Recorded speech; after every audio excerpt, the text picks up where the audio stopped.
People don't follow titles, they follow courage. And if you will just lead them, you will be amazed at how many people are amazed at your organization.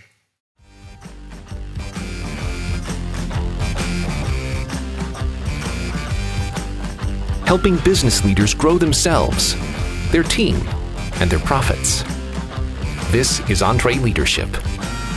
Now, here's your host, Ken Coleman. Coming to you from the Music City, this is the broadcast of Leaders, by Leaders, for Leaders. Thank you so much for joining the conversation. Not a special episode, but kind of a special episode, meaning bringing it to you in our normal schedule. But one of the things we love to do is pull out some of the brightest moments from our own EntreLeadership events. We just recently wrapped our week-long event called EntreLeadership Master Series. This is a high-end experience, 300 leaders in a room, deep dive, think college classroom setting. And it is I think it is the spring training camp idea for leaders. You don't start the season without going through Master Series. So here's what's coming up. Get some great stuff. Going to give you short excerpts, but they're absolutely chock full of goodness. You're going to hear from Dave Ramsey, teaching on EntreLeadership. What does it really look like? Sound like, feel like. You'll hear from Chris Hogan, who teaches on the art of coaching your team. Then we're going to take you inside our goal-setting panel with 3 company leaders. And then myself, Dave Ramsey, and Daniel Tardy did a panel on growing leaders from within your organization. So that's stage content. And then we wanted you to hear from one of our very own Entre Master Series alumni members, Bill Black. This guy's killing it. We love bringing you stories of people like you. What has he done? It wasn't about what did we tell you. It's what did you do as a result of coming to Entre Master Series. And of course, we're going to give you some great content from EntreLeadership and Infusionsoft. So here we go. Up first is Dave Ramsey, teaching on what is EntreLeadership, a word he created that became a best-selling book and a business division that helps leaders all around the country. Here is Dave Ramsey on EntreLeadership Defined. Moses was trying to judge 1.2 million people, solve all the disputes of 1.2 million people by himself. There was a long line, to say the least.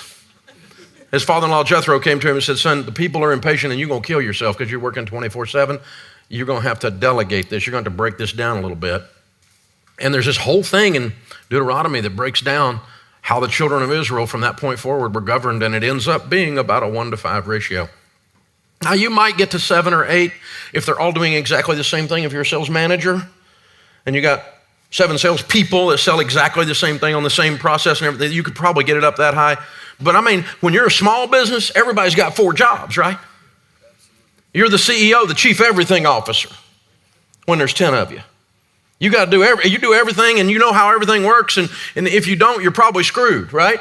I mean, you got to be on top of it. You got to be watching every little thing. So that's where we got to. We got to that point, and I said, I got to have some help. I got to have some other leaders in this place, and 3 of my guys were doing really good work, and so I kind of tapped them on the shoulder, put my arm around them, started mentoring them, and I taught them how I wanted things done, be able to finish my sentences. So when I turn my back, work keeps going the way I would like for it to go. And that's not blasphemous. It's I own that business. You need to know what I would want done so you can do it when I'm not there. Hello. That's a process. And so we plugged into that, and I put the arm around those 3 guys, and the business exploded, of course. It was growing hand over fist. So we're just working and working and working. We look up, man, we snapped our fingers. There was 40 people. Now there's 4 of us. Me and the 3 guys I mentored, leading 40 people. We're back to a 1-to-10 ratio. We're screwed again. We figured out in order to grow this business, I didn't have time to physically, personally, logistically mentor every single person that was going to be a leader inside the organization. We needed to grow faster than that. And it's hard to hire outside people who get it. If they're smart, it still takes them a while to get it. You know, I'm trying to bring in outside people, but I also thought I got to grow leaders inside this organization for this organization to grow. We're going to have more leaders and more layers of leaders because this 1-to-5 ratio is real. You need to actually be someone who is a leader. I can tell you can lead when I'm sitting with other people in the lunchroom with you if people actually listen to you. But if they roll their eyes while you're talking in the lunchroom, what do you think they're going to do in a sales meeting? You're not a leader. And that's not, he has born leadership skills. No, somewhere along the line, his dad whooped him until he got to where he had to tell the truth. It's time somebody had a parent, somebody had a professor, somebody had a preacher, someone had a spiritual experience that caused them to decide to have character. But it's a decision.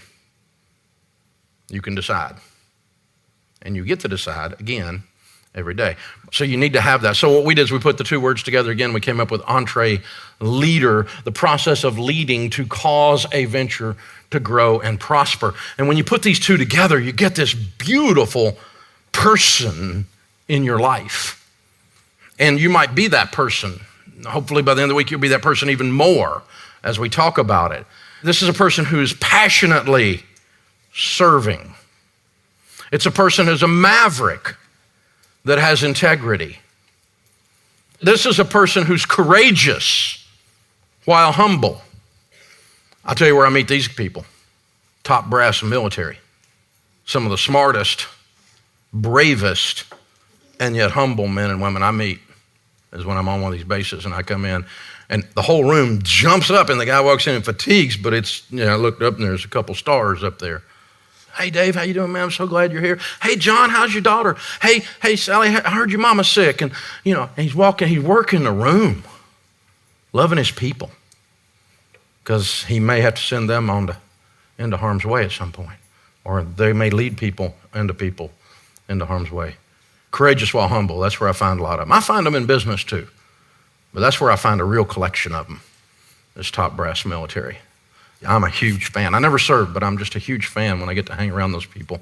I know military's got its issues, and if you've been in the military, you know them, but there's some great human beings in there. Some great human beings. People don't follow titles, they follow courage. And if you will just lead them, if you will just lead them, you'll be amazed at who you end up with on your team. You'll be amazed at the quality and the productivity of the organization. You'll be amazed at who will leave. You will be amazed at how many people are amazed at your organization. Going to keep rolling here with Chris Hogan, the #1 best-selling author of Retire Inspired, one of our speakers during EntreLeadership Master Series week. Chris is going to walk you through the difference between being a leader and certainly not a boss. This is great content from Chris Hogan. Essential qualities of a great coach. Looking at this, I think #1, being clear and direct. There's nothing worse than assuming something has been communicated, right? And I figured out, I've been plugged in and doing this stuff long enough time that you have people that naturally will beat around the bush. And I think there's a couple of reasons for that. I think people are either tentative of being direct or they're too overly conscious of coming off the wrong way. But I'm going to tell you something. As a leader, to be unclear is unkind. Okay? I'm going to just let you hear that straight out. To be unclear is unkind, because whether we communicate it or not, the things that we've thought, the things that we want people to do and how they do it, the way we think of people comes out in the way that we treat them. Okay? I mean, it will come out one way or the other. And so what I want to do is encourage you, let's just be clear on our expectations. And we're going to talk about those on Thursday, how to manage expectations and how to set them. But I want us to be direct in our communication. Now, you can be direct without being rude. Okay, there's a fine line there. And we're going to talk about personality styles a little bit later. But just have people understand what it is you expect, what it is you want done, but more importantly, their role. A great coach will help someone understand what their role is and why it matters to the team. Your team needs to understand what you are trying to accomplish. Don't let this be an assumption. Don't let this be that, hey, I hope some people get it and some people connect. No, we want it to be crystal clear. And I'm going to tell you something, in your communication, if you're clear and direct, this is how you know that your message is getting through. The people that have been with you a while are doing this. Here she goes again. Or they mouth it with you as you say it. right? That's not a bad thing. That means you've been repetitive and consistent enough that they know what you're going to say. And so do this. Make sure they understand what you're trying to accomplish. And more importantly, if you'll do this and add this to this, help them to understand how they fit in and how they can benefit as well. I mean, that's the real deal. When people know, hey, this is what we're trying to do, they want to know what's in it for me. So help them to understand what they can gain as well. Like, go sit down and talk with somebody. If you think there's a misunderstanding, let's sit down and be direct. I promise you, you'll blow people's minds. If you go, hey, come here for a second. Ann? No, you don't really have to get up, honey. That's just an example. Like, she was like, what? Oh, I didn't know. But let's say we were in staff meeting and I was talking and Ann, roll your eyes. Oh, you kind of good at that. Nice. And I'm up in staff meeting talking to everybody. Everybody else is smiling. But I noticed Ann roll her eyes, right? Now, what should I do? Well, I can in my mind think, Ann's just got attitude. She doesn't believe in what I was saying. She's not a part of the mission. See, that's how it morphs in our minds. But if I go and I say, hey, Ann, come here for a second. I noticed during the meeting, I was making a statement, you kind of rolling your eyes. She was like, what? No. She goes, I had my contact was jacked up. You know where I'm going with that. As leaders, we can take small actions and we start to make assumptions. But if we can just have that communication, what will happen is she can clarify and I go, oh, okay. And now we start to continue to move forward. Every day you build closer or you build walls. Build something intentionally. Don't let it be an accident. Understand your team well enough to be able to spot when something is wrong. Ooh, this is that making eye contact. Have you ever had somebody tell you everything's all right, but you look in their eyes and you know better? Okay, that's what I'm talking about. That's what I mean about being in enough proximity to know if Kathy says, oh, I'm fine, and I look at her and I go, them eyes are normally twinkling. They're not twinkling today. I'm going to make a mental note as a leader to circle back and check on her again. And it's literally like knocking at the door. See, sometimes you have to care enough to keep knocking. Don't take fine as just an answer when you know it's not. And I've knocked at the door long enough and hard enough and found out there's some people walking through some marriage issues. There's some people walking through some health issues. There's some people walking through some things that did I need to know it as a leader? Probably not. But they didn't tell their leader. They told their friend. And it's a different level of understanding. So now I can understand what's happening. I can be there to support and I can be there to try to guide. See, this thing is bigger than just the job that people are working. This is about people's lives. The ripple effect of somebody caring enough to be plugged in and be clued in enough. People have no idea the impact it can make on people. You have no idea the impact you can have on people. It's about making a decision. Caring heart. I don't know about you, but I've read in a book years ago, it said, real men don't cry, right? I read that somewhere, and I was like, oh, yeah, that's kind of crazy. Yeah, I didn't agree with it. I was like, well, whatever. And this is when I knew that I needed to stop that lie. My son was learning to ride his bike. We took off the training wheels. He's riding, and I let him go, and he falls and skins his knee. And he's over like this. Ugh! I go, you all right? Of course he's not all right. Boy's got blood on his knee, went down. I know he's not all right, but we ask stupid questions like that. And I go, he's like, he keeps grunting. I go, what are you doing? He goes, I'm trying not to cry. And I said something to him that I'll never forget. I said, if you're hurt, cry. That's what's wrong with our society today. We got people walking around with repressed emotions because nobody knows what they should show or not show. How about this? Be human. I'll never forget, LaTanya worked for me, and come to find out, this was early in my leadership career. This is how I knew I was a village idiot, for real, because she was out of vacation days, but she had found out her mom had been diagnosed with breast cancer, right? I must hit the issue about being at work, doing your job, to the point that this girl finds this out about her mom and hasn't gone back to DC to see her. She was waiting for the weekend. I get word of it on a Thursday, and I'm like, what do you mean? Why is she waiting for the weekend? And my team said, the assistant manager, Chris, she's out of vacation days. And? I was like, what are you talking about? Well, she's out of vacation days. She won't leave till she can hit the weekend. And I went, her mom just found out. I was like, LaTanya, I said, hey, what's going on with your mom? She told me. I said, hey, I'm sorry. I said, but when you leaving? She goes, well, I'm waiting till Saturday because I'm out of vacation days. And I literally went, oh, honey, you don't need vacation days to go check on your mama. I was like, bye.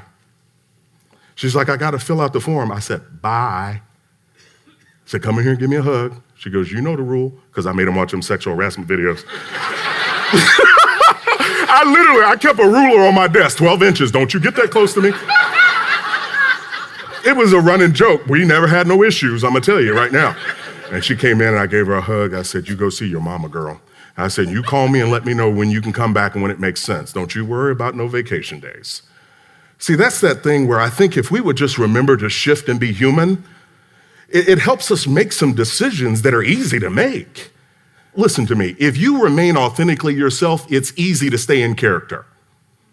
Some of us are trying to play or perpetuate a role that's not really us. So now you're trying to remember, who do I need to be? No, just be you. Be firm, be clear, be direct, and care. You can do all of the above, I promise.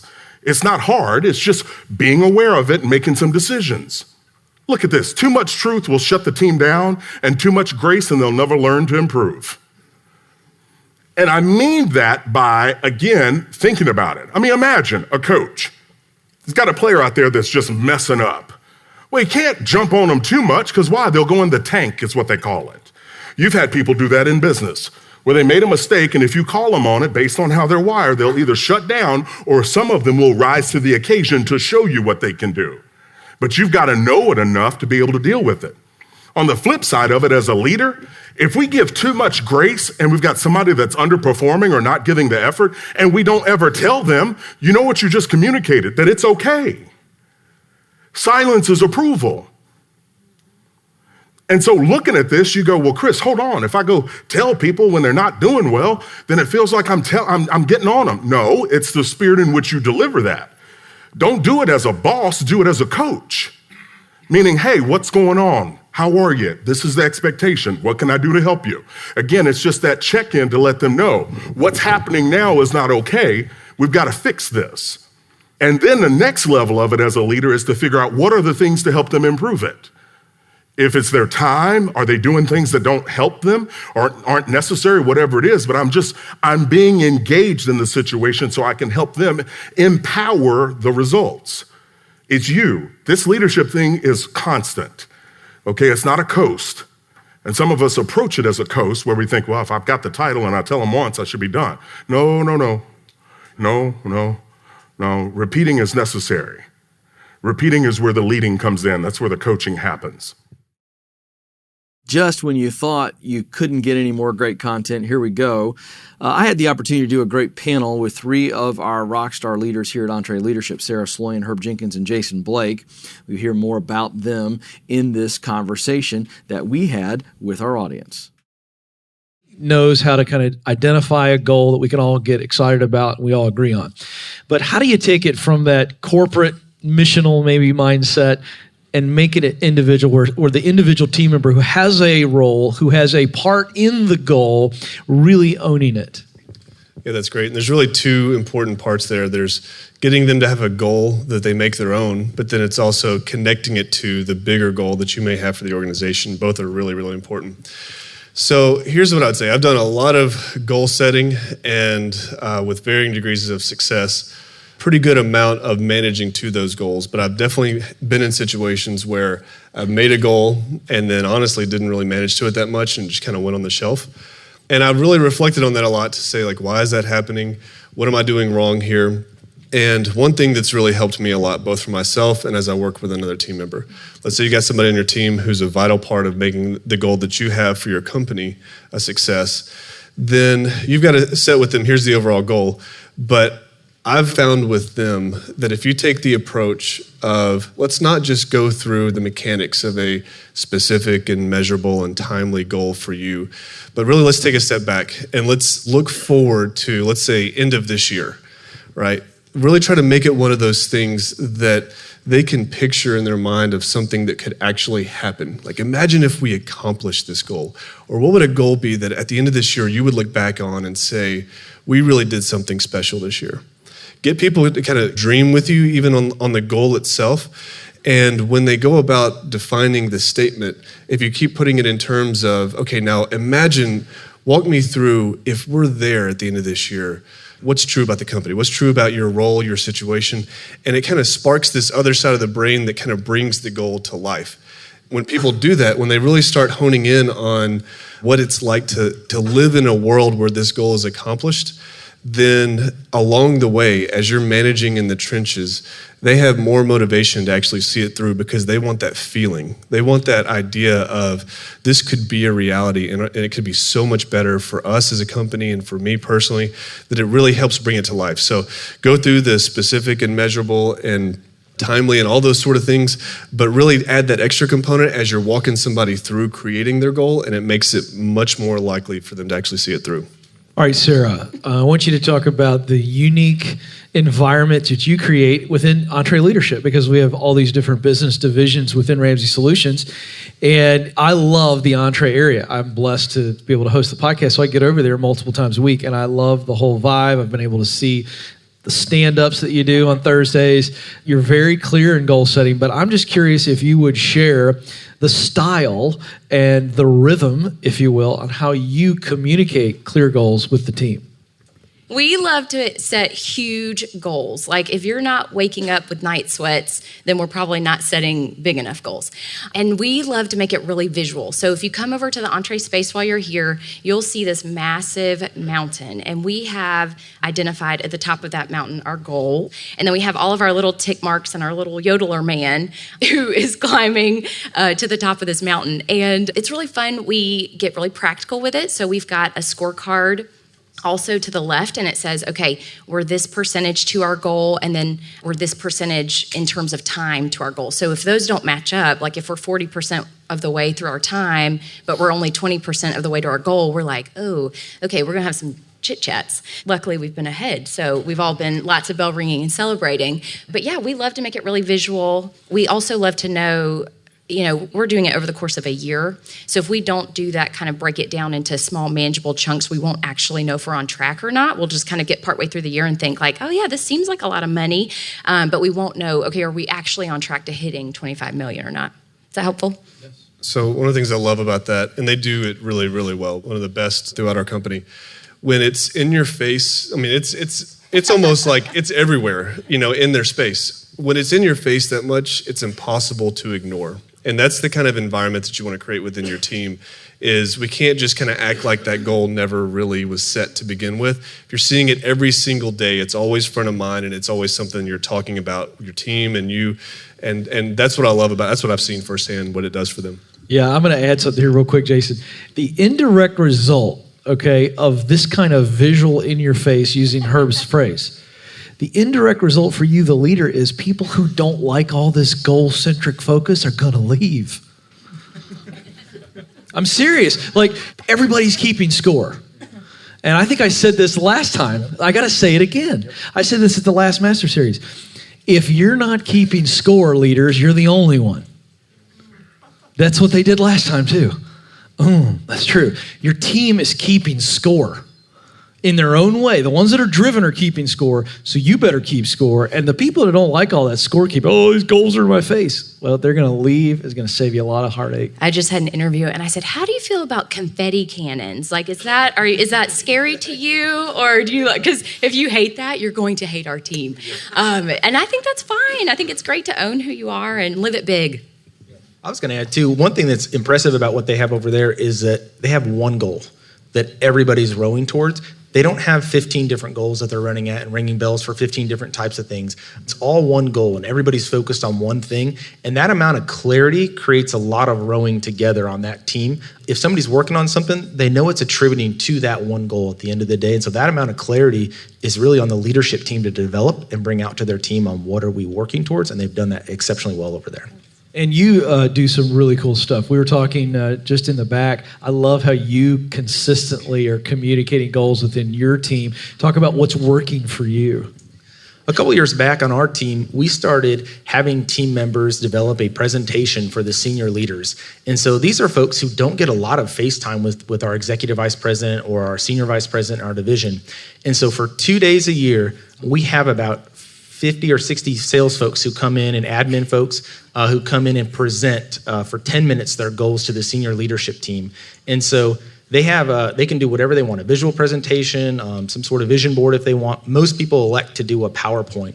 And so we sit in there for 2 days and we watch people come through. They present for the first couple minutes on what did they accomplish from last year. So you set goals last year, how did you do with them? And so it's very tangible, tactical. I either hit my goals or I didn't hit my goals. Here's how much I missed it by. And then here's what we're gonna do this year. And so the goals can be personal. And so we're not saying just come in and do business things, but potentially you have a goal to lose some weight. And so we had several people who came in and said, one of my goals is to lose 10 pounds, and here's how I'm going to do that. And then their leaders also sitting in there with them, and they have that accountability of like, I just told my senior vice president that I'm going to lose 10 pounds. I better come back and do that. Or I'm going to hit these sales goals. I better come back and do that. And so each year we have this history of doing this now. And honestly, my senior vice president said it's his favorite 2 days of the year to get that much clarity on what his team's working on and what's important to them. And just having that amount of accountability there with the leadership team has been very helpful for us.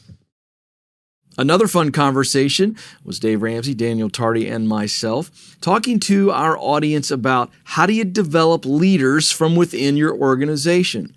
Great leadership is about multiplication, and when you can raise leaders up from within your culture, well, you're ahead of the game. Here is a bit of our conversation.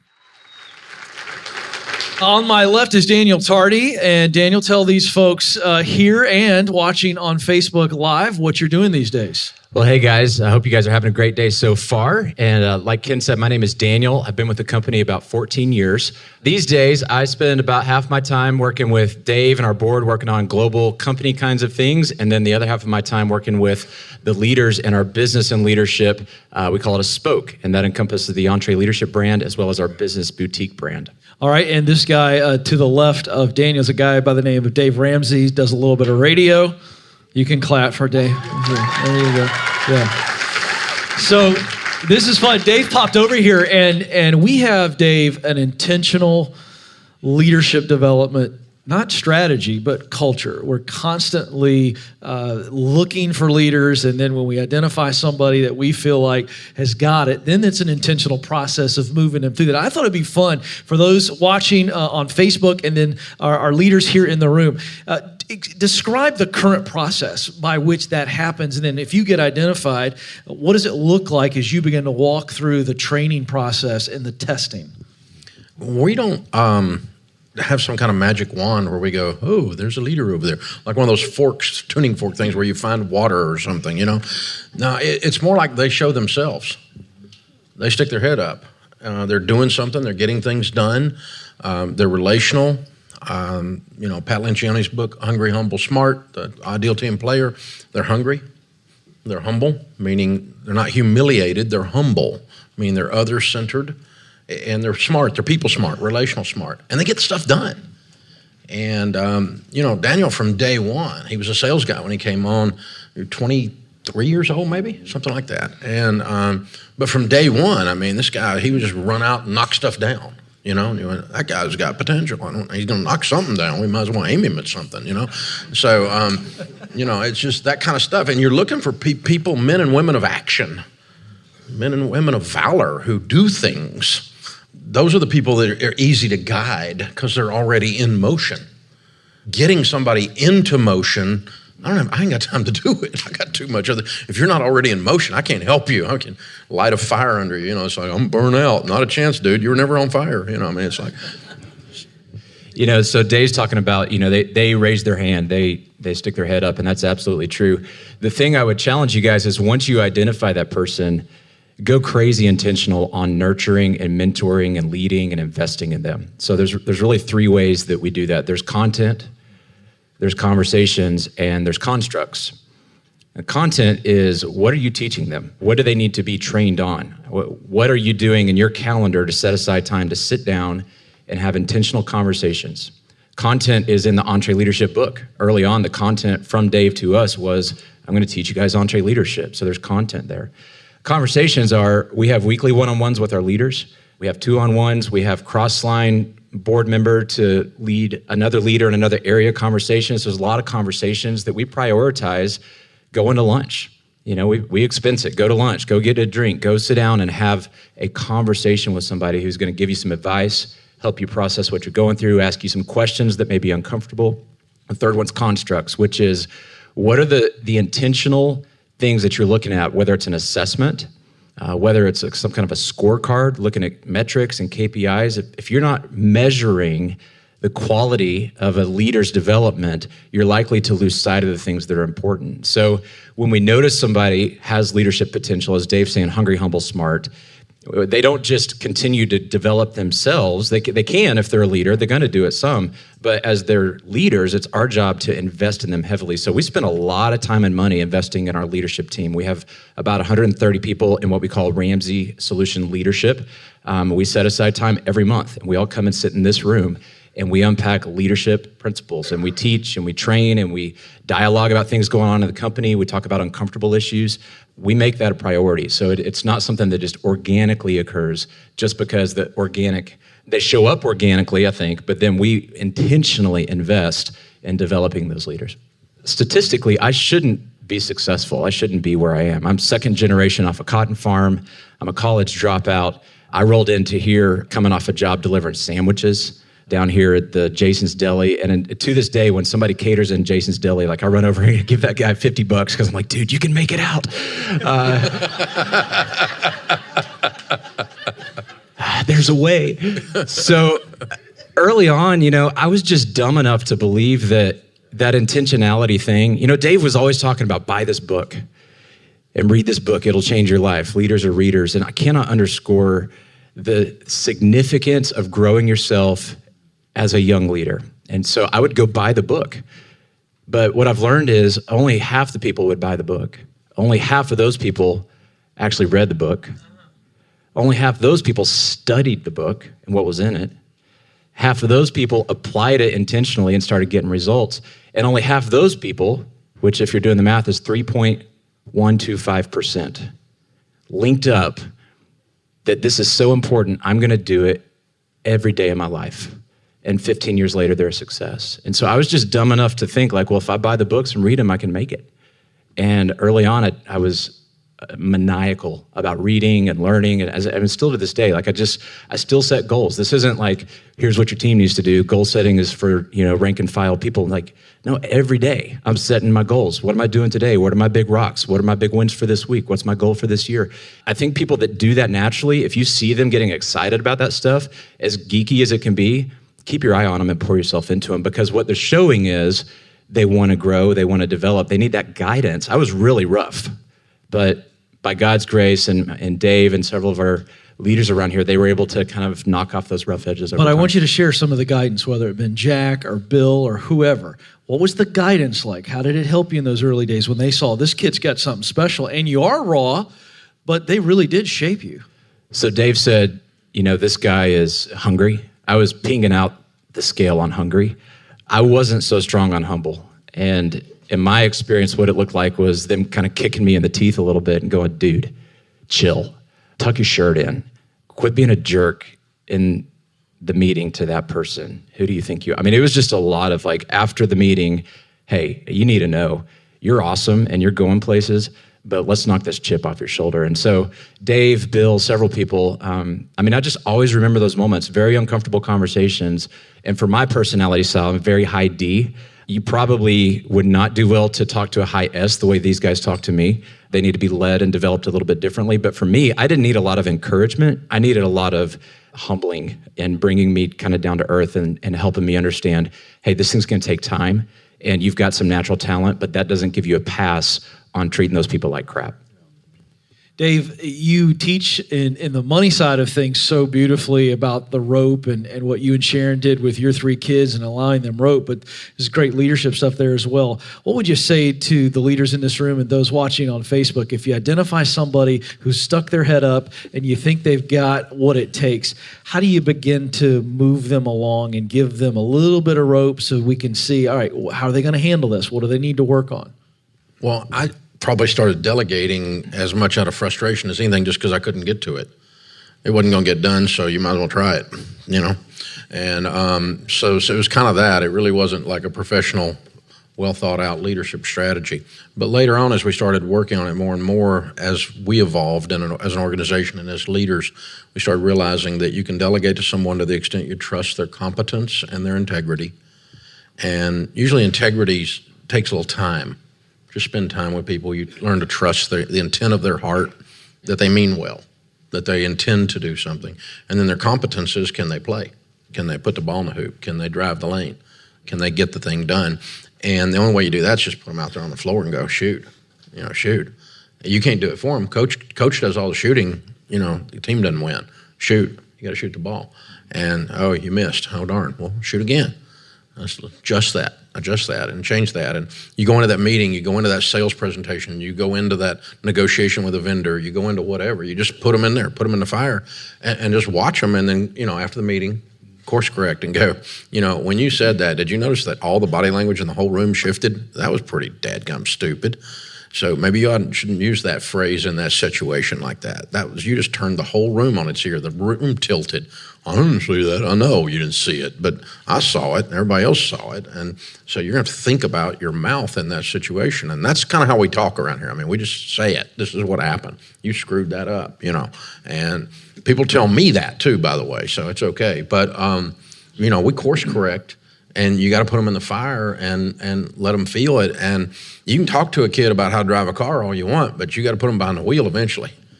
And grit your teeth and hold your breath and, stomp the floor over there where there should be a brake and all that, right? But you got to let them drive sometime. And you got to, parking lot of the church or whatever it is, you got to put them behind the wheel. About 6 or 7 years ago, I was still in a sales seat, and I would go out to the Total Money Makeover live events that Dave would do. He'd teach for 5 hours on a Saturday, and at the end of the night, I had about 10 minutes to pitch EntreLeadership, answer questions, collect checks, and book it out of there, because Dave would let me fly home on the jet if I was out there within 10 minutes. So you talk about pressure, like I'm selling, trying to collect money, and trying to balance hurrying up and maybe losing sales so I could get home that night to see my family. Otherwise, I had to catch a flight commercially out the next day. And I was always kind of doing that dance, and I would take a little longer, and Dave would kind of go, well, you're a little late, but how'd you do? And so if I did really well, he'd go, okay, I guess it was worth another 5 minutes. And this was our little running joke. Well, one night, I handed the sales cards, to this girl on our team, and I said, hey, these are the sales from tonight. I need you to get these into the system and get these back under lock and key, make sure that these don't get lost. These are live checks. These are checks. And it was probably $3,000 per at the time. And I don't know, there's maybe 20 or 30 in there. So tens of thousands of dollars of orders that I'm running off the stage, handing these to her, and just trusting it's all going to be fine. And I get back Monday morning, and I go talk to the girl, and I go, hey, the cards, where's it? What was the total? And is everybody taken care of? And she said, oh, I gave them to somebody. I said, you gave them to somebody? She said, yeah, the event. They were packing up the truck, and someone said if I put them in a bin, that bin would get on the truck, and it would get back to Nashville, and so they're probably in the truck. And I'm going, you what? Where's the truck? And so the truck's at the loading dock. This is a Monday, and I spend 7 hours climbing around in this stupid truck looking for these orders, just sweating it, going, I don't know where they are. I mean, who knows? I mean, it's pallets and crates and AV equipment. I'm climbing all the way back. It's like literally a needle in a haystack. And the whole time I was in that truck, I thought, this is what he was talking about. My granddad always said, no one's going to care as much as you do. This is it. No one's ever going to care as much as I do. And I believed that for 4 or 5 years. And fast forward, someone came along that really challenged that belief for me. And that person was Sarah. And everyone on our team cares. And they care about the excellence in the event. They care about the product. But I'm talking about when you find someone who their life purpose so resonates with your life purpose, their values, their passion, their I'm not going to be denied index, that's very rare. And when you find that person, I would just say you pour your entire self into them. Dave has done that. He's found probably, I would say, 10 or 15 people like that along the way that he has just gone all in on those relationships. And that's not to discount the other people on the team that aren't there. But it's to say when you can find someone who you go, I think they care as much. They may care more than I do. This is amazing. And they love it and they're wired for it. And so Sarah's one of those people. I got 2 or 3 people like that on our team where I'm just going, they get it. They want it. They make me run fast because sometimes I'm trying to keep up with them. That's when you know you got a good thing. I never heard that story. Did you find those orders? I found the freaking orders. That was the worst day and best day of my life. It was worst day until I found them, and then it was like Christmas. Oh, there we go. We got a question. Yes, ma'am. Go ahead. Well, to follow up, what happened to the young lady who left him in the truck? She's not here anymore. Okay.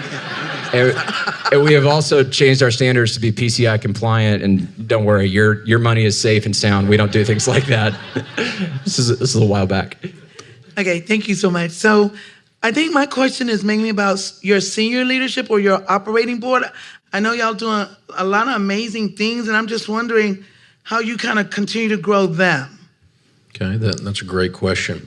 All of them run, have 100-person plus teams, and they're all running multi-million-dollar organizations within this organization. So they're highly accomplished people, all of them. We spend a lot of time together intentionally on social things. We'll take all of our spouses and do a board retreat and someplace really, really nice and just play half the time together, just do fun stuff together. Because when the spouses all trust each other and we all trust each other because we played together and eat together and had experiences together, then we can trust each other when we, because truthfully, when we get in that room, it's brutal. The way we train up is we just hold each other accountable on everything. And it's, you're in the room pre-Super Bowl, you're getting ready to go out and play the Super Bowl. And this is the group of people that are going to do it. And these are the players that are starting. And so we do leadership assessments once a year, and we spend 3 days unpacking those and telling each other what we're doing well and what I want you to work on for the next year. And we go all the way around the room 14 times, and it's brutal. And so we're just highly accountable, but from a very healthy, trusting place.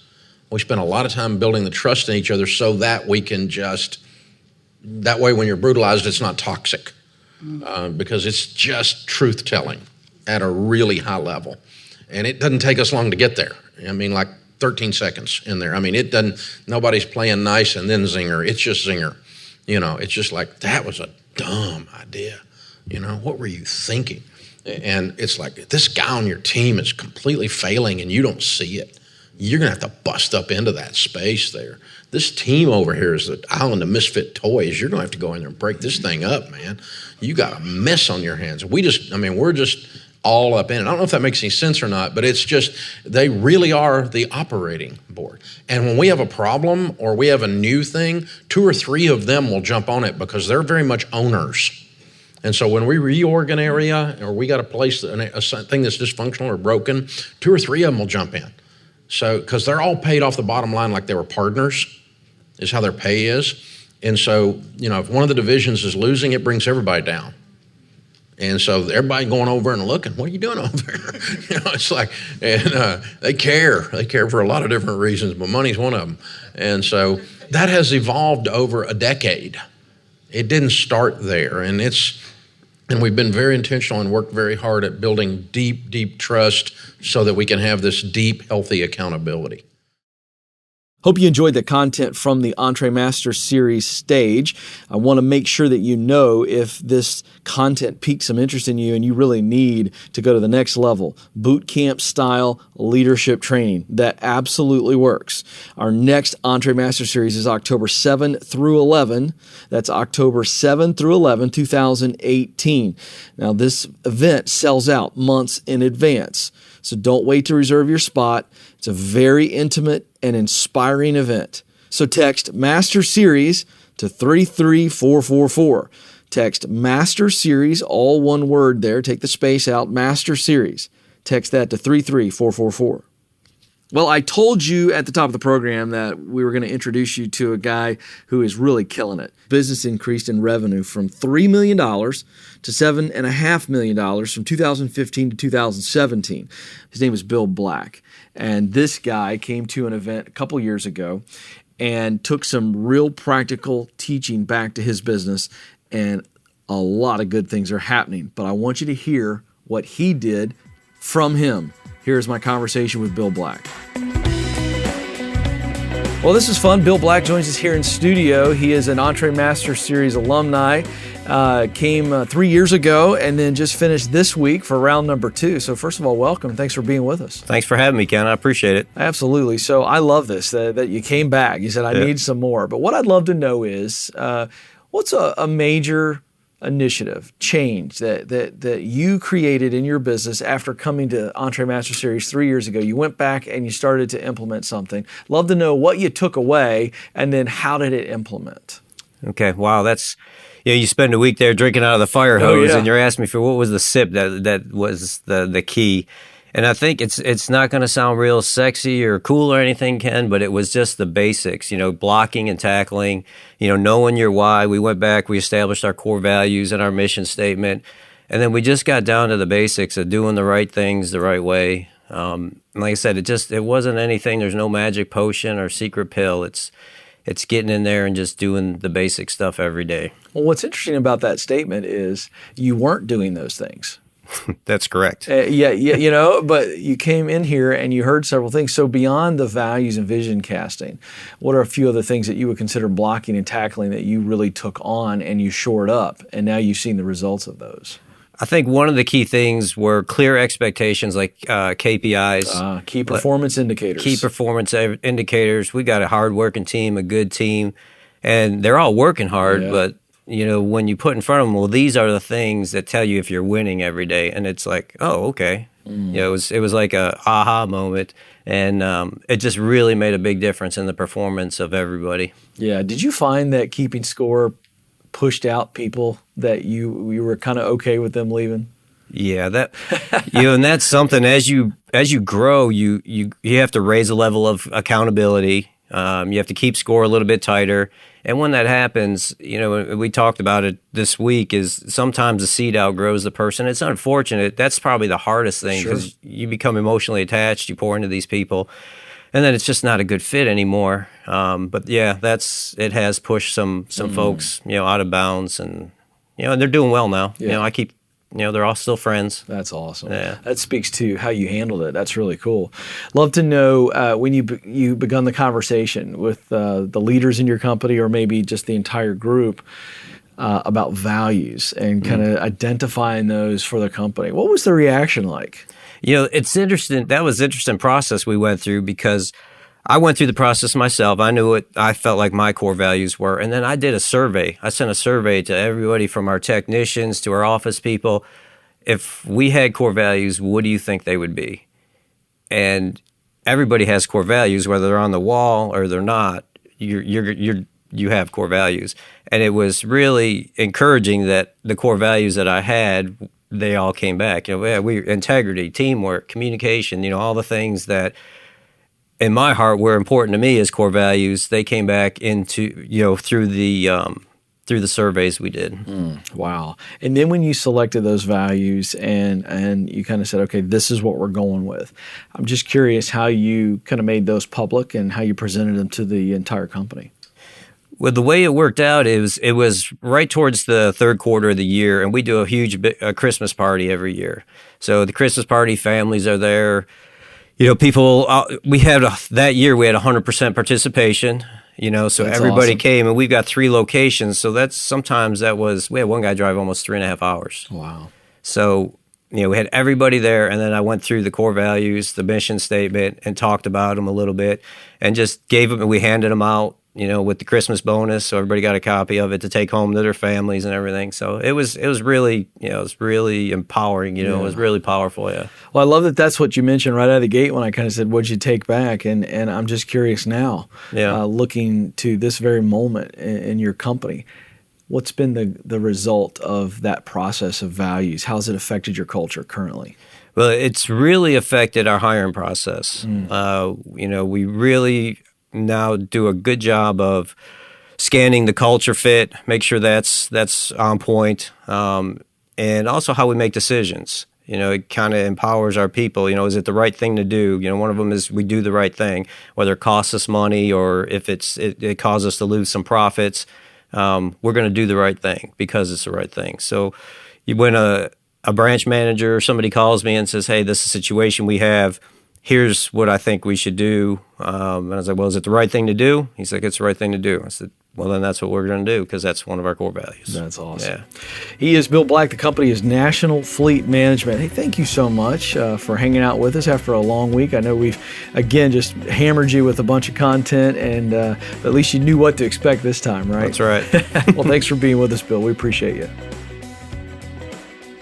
Big thanks to Bill Black for sharing his story with us. Love the stories from real EntreLeaders who buy a ticket and they come and learn, but then they actually go back and do something. Really inspiring stuff. Hey, the EntreLeadership team has a great tool for you this episode. It's called the Decision-Making Checklist. Think about this. You're the leader. That means you're the decision maker. There are so many decisions that a leader has to make, and sometimes the very act of having to decide something that may normally be an easy decision can paralyze us. So how do we get out of the paralysis of analysis? The way we do it is using a great tool like we're about to give you. It's called the Decision-Making Checklist. You can use this checklist to help you prioritize what, when, and how you communicate these decisions to your team. Here's how you get it. Text the word decision to 33444. That's decision. Text that word to 33444. All right, folks, Infusionsoft bringing you great stuff as always. But before I tell you about the latest resource, I want to give you a special preview into what next week is going to look like. Make sure that you are subscribed, or else you're going to miss some surprises we have in store for you. We're going to temporarily switch up our format. And I told you surprises are coming. So as a precursor to next week, we thought that the 2018 Small Business Marketing Trends Report would be perfect to help you get focused on the next steps. In this report, you will be given top marketing trends for 2018, must-know social media insights for your strategy planning, how small businesses are planning to allocate digital marketing budgets, and more. To get it, go to the link in this episode's show notes. It's episode 248. Well, fun episode. Hope you enjoyed it as much as we did putting it together. Big thanks to the entire Ramsey Solutions teams for this amazing event week. On behalf of Will, the producer, and the entire EntreLeadership team, thank you so much for listening. We'll talk with you again very soon.